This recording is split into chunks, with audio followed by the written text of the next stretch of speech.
నల్గొండలో రేవంత్ రెడ్డి మనుషులకే పదవులు వస్తున్నాయి. తాను కోమటిరెడ్డి అనుచరుడు అవ్వడం వల్లే నల్గొండ డీసీసీ అధ్యక్ష పదవి రాకుండా చేశారంటూ ఆరోపించిన గుమ్మల మోహన్ రెడ్డి. నల్గొండ జిల్లా డీసీసీ అధ్యక్ష పదవి దక్కకపోవడంపై గుమ్మల మోహన్ రెడ్డి అసంతృప్తి. జిల్లా అధ్యక్ష పదవి దక్కుతుందని ఆశించాం. కాంగ్రెస్ పార్టీలో తిడితేనే పదవులు వస్తాయి. నిబద్ధతతో జెండా మోసిన నాయకులకు పదవులు రావు. కులమే నా పదవికి అడ్డంగా మారింది. పార్టీ ఏ కార్యక్రమాలకు పిలుపునిచ్చినా నిబద్ధతతో పనిచేశా. నల్గొండ, నకిరేకల్, మిర్యాలగూడ, మునుగోడు, నాగార్జునసాగర్లో నాయకులంతా నా పేరు చెప్పారు. జిల్లాలో 75% నా పేరు చెప్పారు. కానీ పదవి దక్కలేదు. అయితే ఇదిలా ఉండగా తాను కాకుండా తన కింద ఎవరూ ఎదగకుండా గుమ్మల మోహన్ రెడ్డికి కోమటిరెడ్డి వెంకటరెడ్డి డీసీసీ అధ్యక్ష పదవి రాకుండా చేశాడంటూ చెవులు కొరుక్కుంటున్న జిల్లా నాయకులు. నేను కోఆర్డినేషన్ ఇన్సెట్ తీసుకొని ప్రీతం నాయకులు కోమటిరెడ్డి గారికి క్లియర్ అర్థం. రాజకీయాల గురించి మనం గవర్నమెంట్ రావాలంటే మన ప్రీసీస్ ప్రెసిడెంట్ వస్తున్నప్పుడు మనందరం సహకరించాలని ఒత్తిడి తీసుకొచ్చి వారికి స్వాగతం అలిపినప్పుడు భుజం మీద చేస్తే నాకు మంచి రోజులు వచ్చాయి అనుకున్నాను నేను. కానీ భుజం మీద చేస్తే నవ్వుకుంటా ఇట్లా గొంతు కోసారని నాకు తెలియదు. ఇవ్వకుంటే ఇవ్వకపోవచ్చు పదవి. నాకు ఇవ్వాలని ఏం లేదు, రూల్ ఏం లేదు నాకు ఇవ్వాలని. నాకంటే ఎక్కువ ఆర్థికంగా నష్టపోయిన వాళ్ళు, నాకంటే ఎక్కువ జెండా మోషన్ ఉండరు ఈ రాష్ట్రంలో. కానీ బాధ ఏడనిపిస్తుందంటే ముఖ్యమంత్రి గారికి అనుచరుడైన పటేల్ రమేష్ అన్నకి కార్పొరేషన్ చైర్మన్ వస్తుంది, నాకు రాదు. ముఖ్యమంత్రి గారికి అనుచరు ఉంటే ఎంపీ అవుతాడు.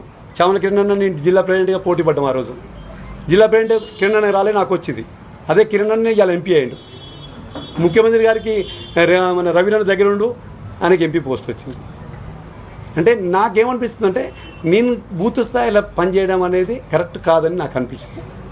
కానీ రేపు రాబోయే స్థానిక సంస్థల ఎలక్షన్లో ప్రియతమ నాయకులు కోమటిరెడ్డి వెంకటరెడ్డి గారు కావచ్చు, మన సీఎం రేవంత్ రెడ్డి గారు తీసుకున్నటువంటి 6 గ్యారెంటీలు కావచ్చు, సన్న బియ్యం కావచ్చు, ఇప్పుడు చీరల పంపిణీ కావచ్చు, ఇవన్నీ తీసుకొని మనం రేపు స్థానిక సంస్థల్లో నల్గొండ జిల్లాలో ఉన్నటువంటి ఇంకో ముఖ్యంగా ఒక విషయం ఏంటంటే నాకు బాధ అనిపించింది. ఇప్పుడు ఈ ప్రెస్ మీట్ పెట్టడానికి ఏంటంటే నల్గొండ కాన్స్టిట్యున్సీలో 100% నా పేరు చెప్పారు.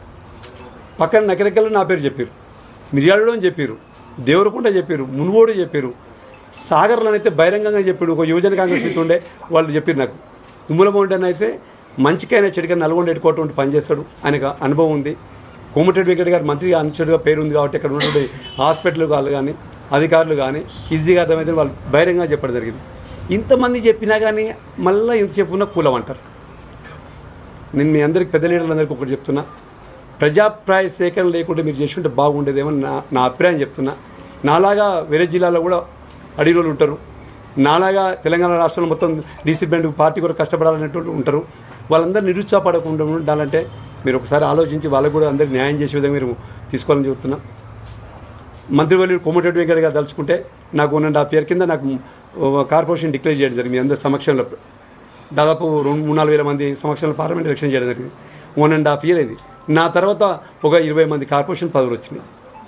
నేనేం బాధపడతలేదు. కానీ నాకు కార్పొరేషన్ కంటే రాష్ట్ర కాంగ్రెస్ ఉపాధ్యక్షుడు కంటే జిల్లా కాంగ్రెస్ పార్టీ చేసినట్టయితే నాకు ఒక విజన్ ఉండే.